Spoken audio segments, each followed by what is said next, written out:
Window of mystery open to me, freshen the breath of my being, witness of spirit and wonder to be. Alleluia, alleluia. Ventures of faith now encourage my soul. Ark of the universe free, lifting and loving, courageous and whole. Alleluia, alleluia. Gather in covenant, broaden our reach, nurture the ties of our being,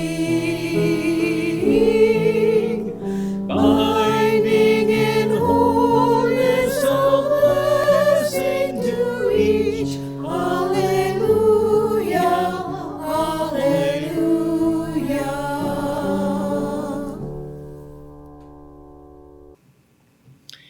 Welcome to this week's Unitarian Universalist Congregation of Venice online service. Whatever your age, gender, ethnicity, or particular religious belief, whoever you love, wherever you call home, we rejoice that you've joined us. May something you see or hear today enrich your life, deepen your insight, lighten your load, and or lend strength for your future. If you are a member, be sure to read this week's happenings email for joys, concerns, online news about one another, and other updates. And if you would like to receive our information, just send an email to office, OFFICE, at uucov.org. Tell us a little about yourself and ask to be put on our emailing list. Happenings, of course, also includes an invitation to our Sunday morning U-Coffee Hour Zoom discussion. That's 11 o'clock each Sunday morning, very informal. Just a chance to say hi to one another, see how everyone's doing, and also let your fellow friends and members know how you're doing. And just a reminder from your social justice team, last time I looked, we were about halfway on our fund drive to bring banking services to our neighbors at the Laurel community. Marching for equal rights is important. We will do that also, but there are other ways to empower the disempowered as well, and establishing banking services is one of them. So just, if you get a chance, make out a check to UUCOV and put LCA, Laurel Civic Association, on the memo line. And this is a really good ball to keep rolling. It's an excellent time to be doing this. On to today's topic. Noted scholar on religion Stephen Prothero laments that despite the fact that the United States is one of the world's most religious cultures, he says, we are also one of the most religiously ignorant. Today's service is the third in a series on what we might call the evolution of common religious stereotypes. As Unitarian theologian James Luther Adams put it, quote, there is no such thing as the immaculate conception of an idea. Ideas come from places, they evolve. And so far, we've studied how hell is really a social meme evolved over the centuries, very different from the afterlife the Bible's earliest writers imagined. We've learned that's what's called original sin isn't even in the Bible. Today, we're going to go to work on Satan, so to speak. So let us prepare to reflect and celebrate. The free church is all genders together. It is humanity in all our variousness, tall, small, old, young, rich, poor, and all the many faces of humanity outside convenient lines and in between convenient extremes. It is precisely in the winding mazes of human differences that we begin to find earnest mutuality, that we begin to find a community of religious meaning and ineffable power. And I'll light the chalice.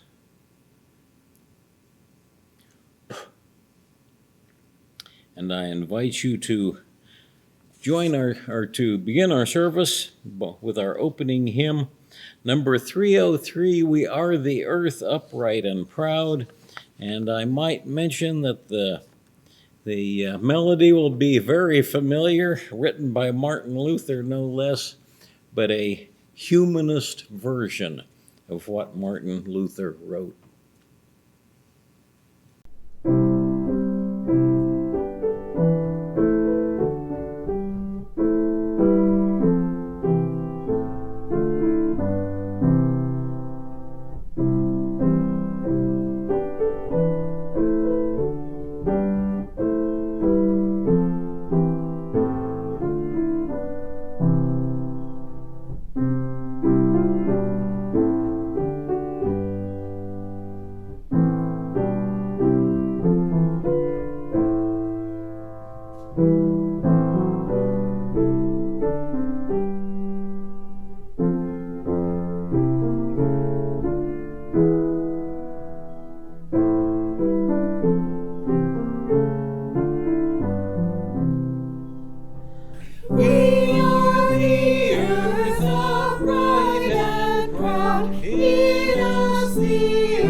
Our first reading this morning is a nasty little piece from a book titled The Discovery of Witches by Matthew Hopkins, written about 1647.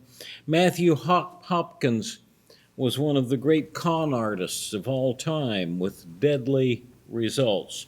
During the tumult of the English Civil War in the mid-1600s, he declared himself, on no authority whatsoever, England's witch-finder general.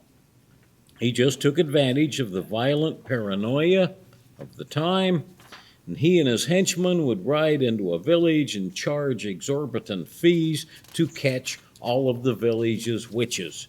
And in just 3 years, 3 short years, they had more women executed for witchcraft than in all the rest of English history put together. Hundreds of them.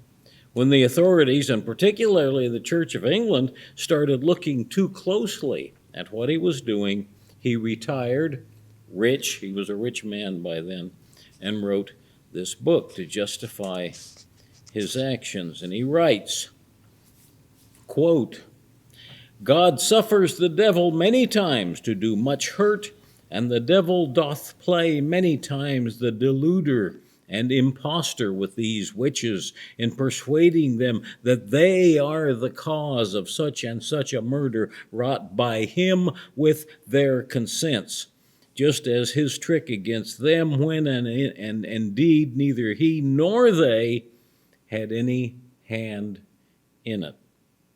Satan is above 6,000 years in age, then he must needs be the best scholar in all knowledge of arts and tongues, and knowledge of what disease is reigning in this or that man's body, or in cattle too, by reason of his long experience.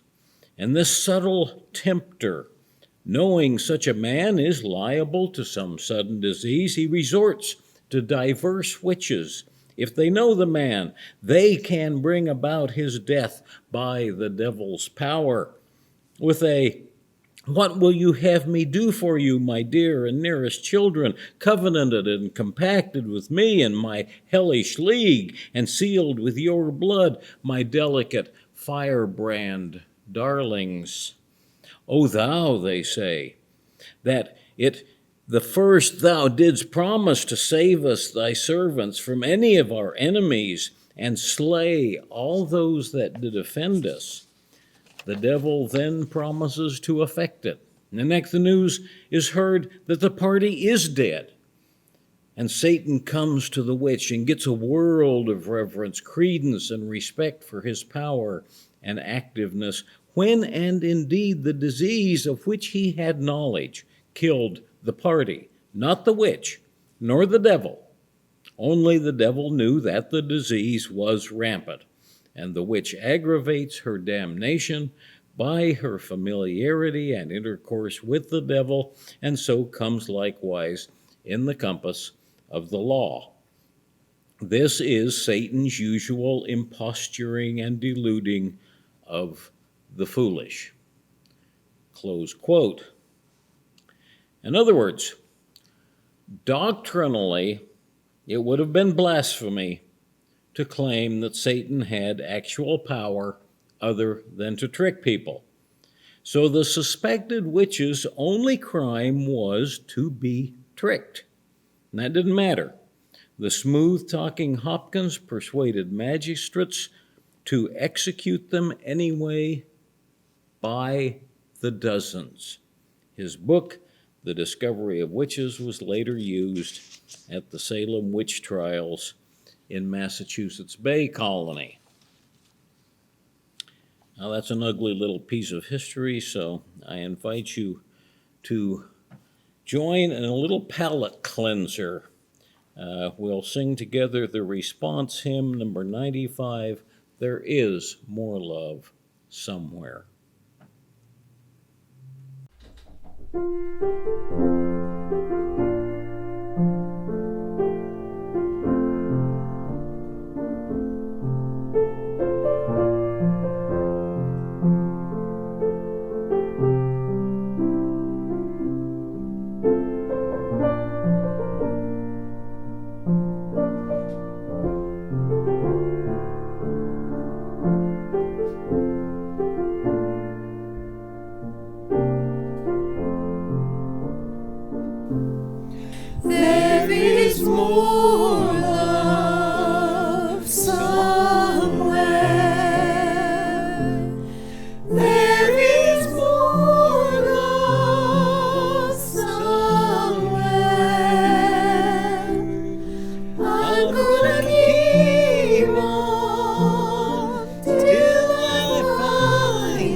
Our second reading is based mostly on the research of Karen Armstrong.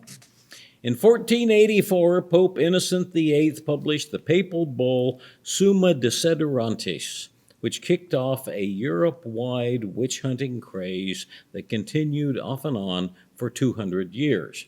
That was part of what Matthew Hopkins was working with. But what people said about witches revealed, as Karen Armstrong puts it, quote, the dark underside of Western religion. Thousands of men and women were tortured until they admitted to astonishing crimes. They would claim they'd flown hundreds of miles through the air to join in orgies, worshiping Satan in a black mass. They had sex with demons, they said, and even with Satan himself. But all this was, Armstrong writes, quote, a vast collective fantasy shared by the learned inquisitors and many of their victims. The fantasy was linked with anti-Semitism and a deep sexual fear. Satan had emerged as the shadow version of an impossibly good and powerful God. In European culture, Satan became a figure of ungovernable evil. He was increasingly represented as an animal with an insatiable sexual appetite and huge genitals. Norman Cohn suggests in his book, Europe's Inner Demons, this view of Satan was not only a projection of buried fear and anxiety, and you might remember from last week, the vampire Dracula was also, in part, a sexual predator. But the whole witch craze also represented an unconscious revolt against sexually repressive religion and an overly demanding God. In their torture chambers, inquisitors and the accused witches together created a sexual fantasy that was both horrifying and somehow strangely desirable. Martin Luther was a firm believer in witchcraft, so was England's King James I. Puritans, based on the writings of John Calvin, clearly found their own strictness and purity a psychological struggle. Armstrong writes, quote, the heavy emphasis on hell and damnation combined with excessive self-scrutiny led many into clinical depression. Suicide seems to have been prevalent, and the Puritans attributed this to Satan, who seemed as powerful a presence in their lives as God. And to this day, fundamentalist preachers' sermons often spend more time on Satan and hell than on the bliss of heaven or on God.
There's a quirky story in the Old Testament book of Numbers, which is the fourth. You remember Genesis, Exodus, Numbers is the third.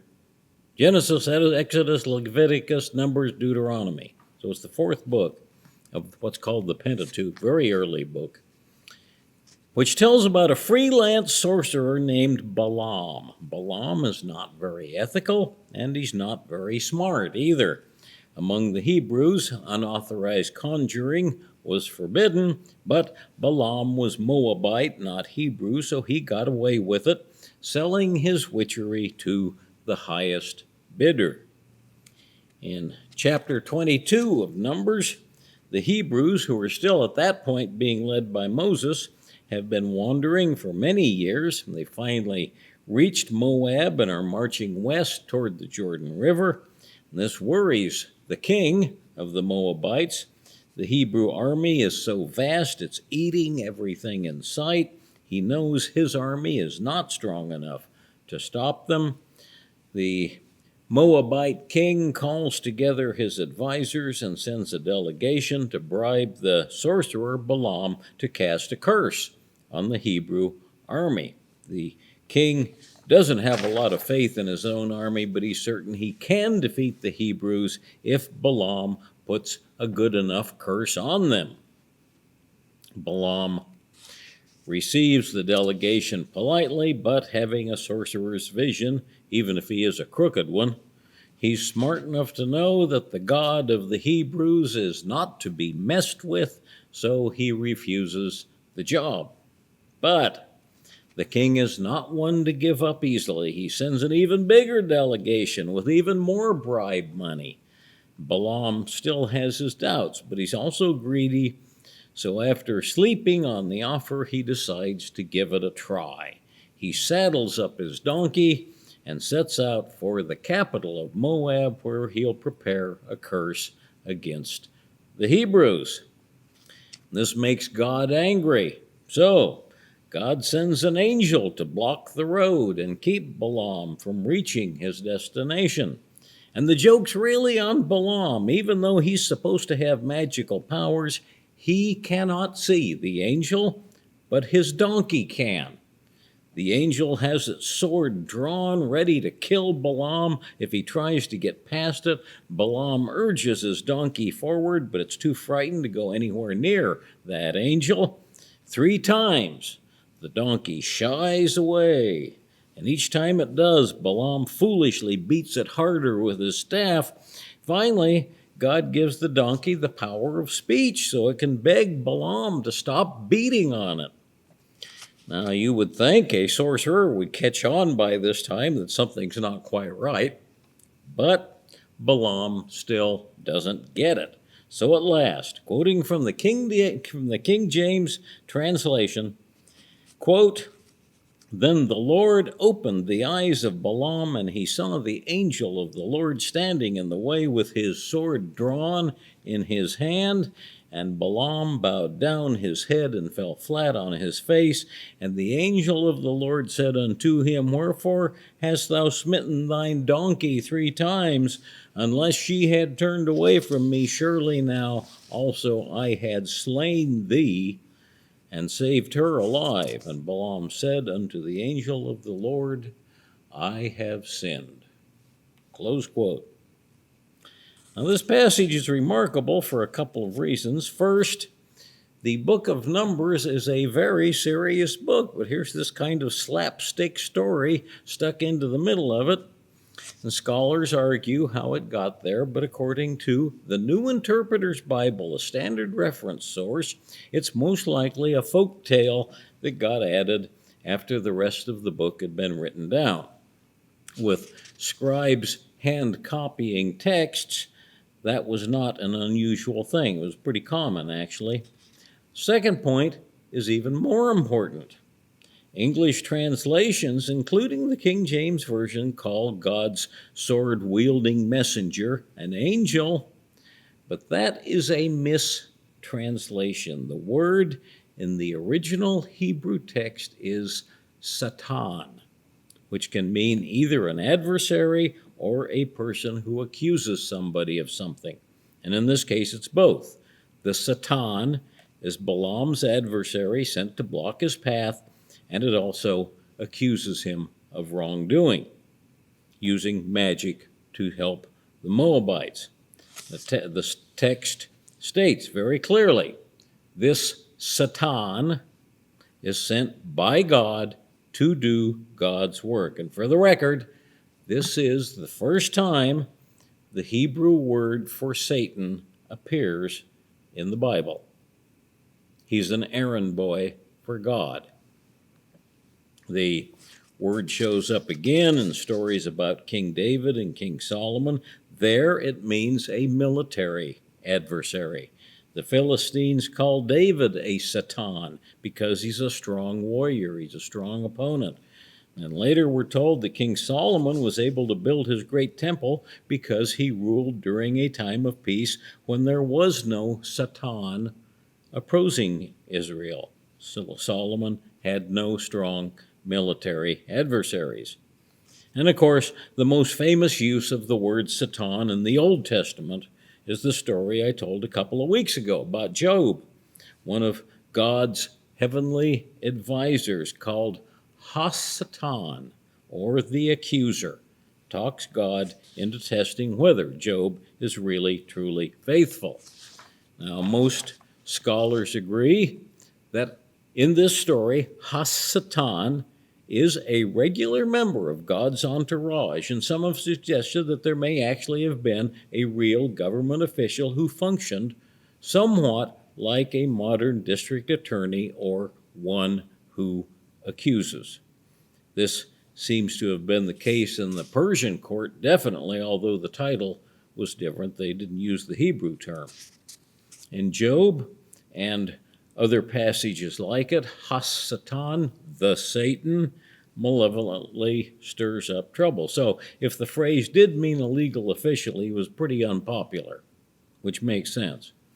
But the larger point is the word Satan gets used several different ways in the Old Testament, the Hebrew Bible, but nowhere in the Old Testament does Satan refer to someone who rules hell and is arch enemy to God and humankind. That all came later. It's important to remember that the Old Testament is a whole series of books developed over the course of more than 1,000 years. New books got added to older ones, and again, because scribes were hand copying and sometimes made changes, either by accident or on purpose, new stories got inserted into older passages. In the course of all this, Satan slowly did evolve from a generic term into Satan with a capital S. Most scholars suspect that a key part of the process came when Babylon conquered Jerusalem in 586 BC.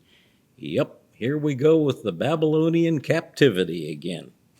Babylonians believed in multiple gods with multiple personalities. And then when Persia conquered Babylon 50 years later and let the Hebrew priests go home, many Persians followed a religion called Zoroastrianism. And that was a dualistic religion. That is, they believed in a good god, Ahura Mazda, and an evil god, Angra Mainyu. The good God created the world and the good things in it, including us.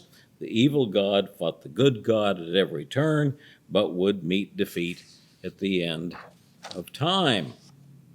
Within a few hundred years, Hebrew commentaries on the Scriptures were adopting that kind of dualism, God's perfect purity, opposed by a cosmic leader of evil forces. In some books, he's called Belial, the worthless one, and others he's called Satan. Scribes then began to go back and reinterpret the more ancient texts in light of this new idea.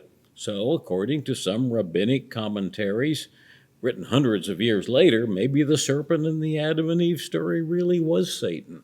Or perhaps Satan persuaded the Hebrews to worship the golden calf and persuaded King David to seduce Bathsheba.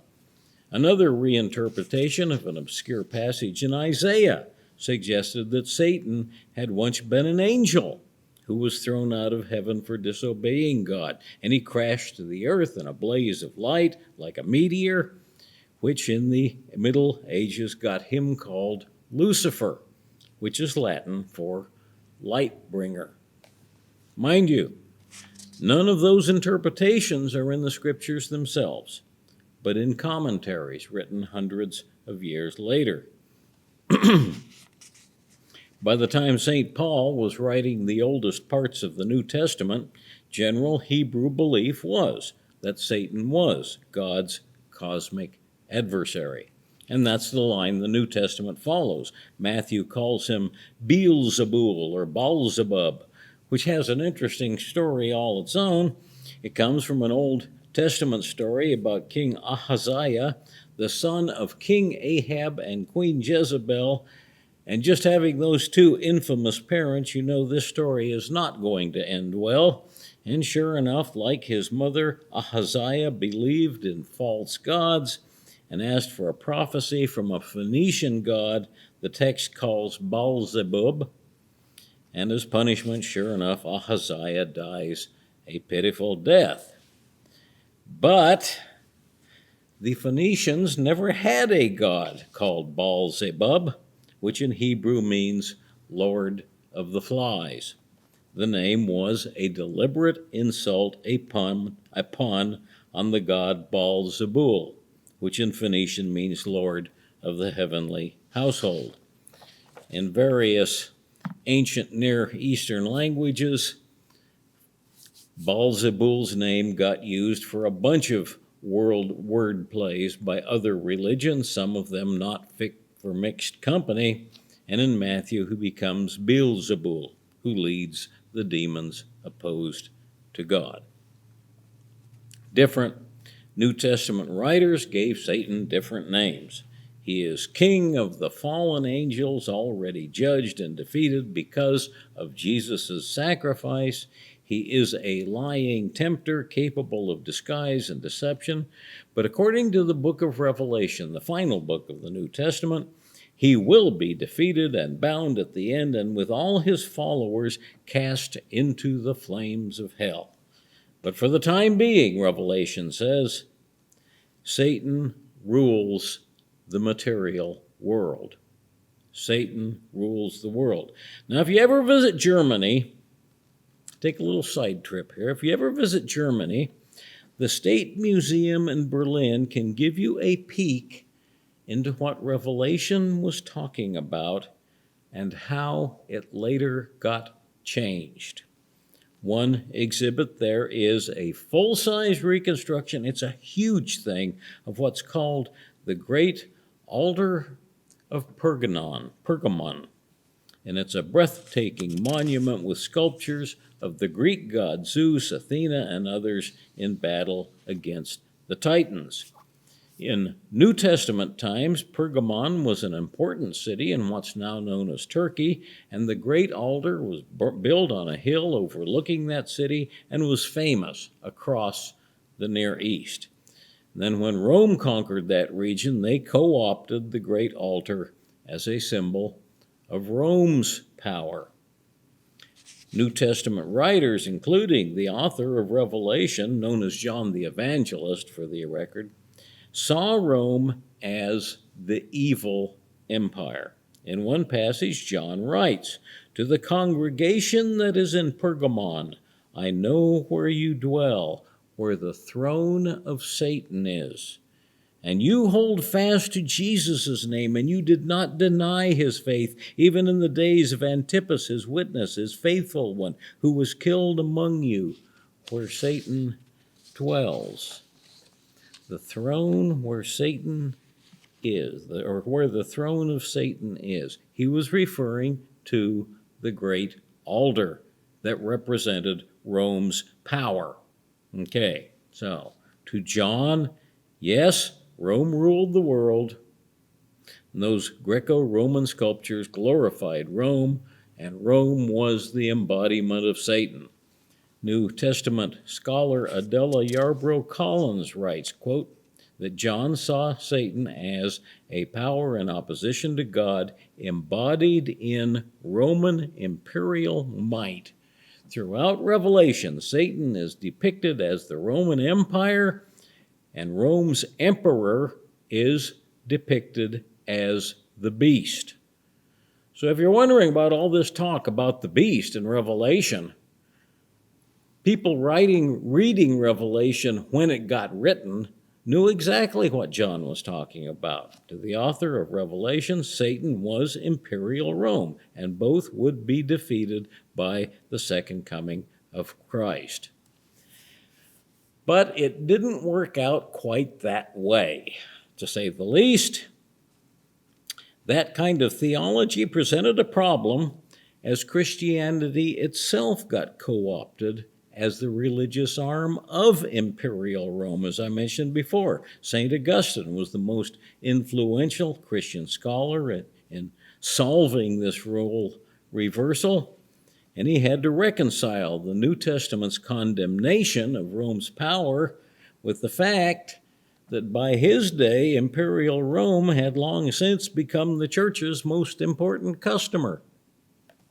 He also had to argue against heretics, such as some Gnostics and the Manichaeans, who believed that the world was evil because an evil god or Satan had created it.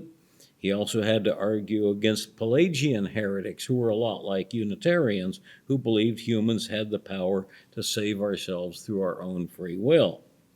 So Augustine developed a subtly brilliant idea for accomplishing all these things. And here's the idea. God was the only reality. God and God's creation were good, and evil was nothing more than the absence of God. Sin, therefore, was any neglect of God's goodness and perfection, including any form of self-reliance. To Augustine, that was what he called the sin of concupiscence, the turning away from God. And the only way to be holy was to devote oneself entirely to God as represented by the church, including the church's chief client, the emperor. Augustine let stand the idea that began in the Hebrew commentaries that Satan had started out as good, as God's beloved serpent, but Satan fell when he relied on himself more than God. The essence of sin was self-love and self-reliance. Evil had no existence of its own. Satan had no power of his own, only what we foolishly gave him by listening to him. In 563, a church council at Braga made Augustine's view of God and Satan official doctrine. And as so-called witch-finder General Matthew Hopkins' book illustrates, for all the panic and paranoia of the witch hunts, that doctrine was still their working assumption more than 1,000 years later. Even so, throughout the Middle Ages, writers drew from Northern European myths and people's own emotional baggage to make Satan ever more monstrous at one extreme and kind of romanticize him at the other. As Karen Armstrong notes, Satan came to embody the repressed sexual fears, resentments, and yearnings for power that the church would not allow people to have in any healthy form. And this concept of Satan remains powerful for some people in this day, particularly among people who forbid even the discussion of some uncomfortable topics. It's difficult to acknowledge the negative and destructive forces in our own emotional shadows. Much easier to project those drives onto Satan as the embodiment of our own anger, fear, lust, and greed. So when some people say, the devil made me do it, they're not joking. It is an emotional cop-out, but it's also a sincere cop-out. At the same time, Medieval and Renaissance poets and artists often romanticized Satan into a kind of ultimate tragic hero. He became Lucifer or Mephistopheles, who would rather rule in hell than serve in heaven, a kind of perverse courage and honor. His greatest punishment lies in understanding what he has lost, as John Milton would put it, or as Johann Wolfgang von Goethe writes in Faustus, quote, "This very earth is hell, that I, who saw the face of God and tasted the eternal joys of heaven, am tormented with 10,000 hells in being deprived of that everlasting bliss." So you might say that in a sense, Augustine was right. Satan does not have a real existence of his own. To go back to 21st century social media terms, Satan is another meme. It has no basis in objective, demonstrable fact, or even in the Bible's oldest books, but it's so compelling emotionally that it takes on a life of its own. And with each cycle of new poems and stories, and now movies, details get added that also eventually take on a life of their own. It took hundreds of years for Satan to develop line by line from the Has-Satan of early Old Testament writers to the malevolently powerful monster of commentators who misunderstood or just ignored how those older stories got written in the first place or what they meant. But each cycle, fed by the emotional fears and needs of priest and worshiper alike, made the character more horribly real. This got a lot of people killed in the Middle Ages and the Reformation, most of them women. So I guess I shouldn't complain when someone in social media now in Venice calls me a servant of Satan because they don't appreciate me talking about the actual origin and history behind some of these religious social memes. There is evil in the world, and it can, at times, seem to take on a power all its own. But that happens not least when we try to deny the shadow side of our own psyches, including small but crucial ways in which we ourselves participate in the world's evil. When, as individuals or as a nation, we conveniently ignore injustice, when we lash out without trying to understand why we're lashing out or what we're lashing out against. Let the fictional Satans of history provide us with food for thought and maybe a little extra energy to combat the real evils of our own society. And if we do that well, perhaps all Satans will have a little less power. Amen. May it be so. I invite you to close our sermon with our closing hymn today, number 287, Faith of the Larger Liberty.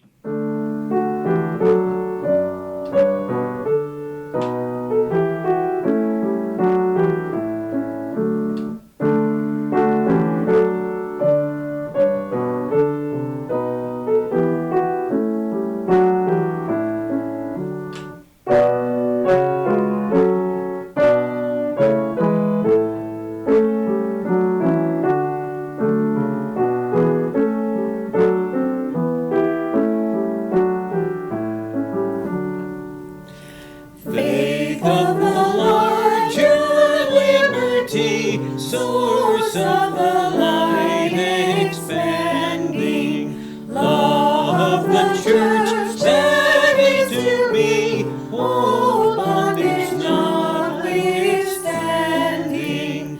Faith of the free, by thee we live, by all thou givest, and shall give our loyalty demanding.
May we live for a world where beliefs of two people can differ, where sincerity's never condemned, where the brave take a stand, where to worship and follow our conscience is never a reason to suffer, and where each can reach out for what's finest with wide open hands.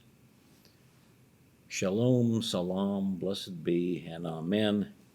And we'll go forth singing number 123, Spirit of Life.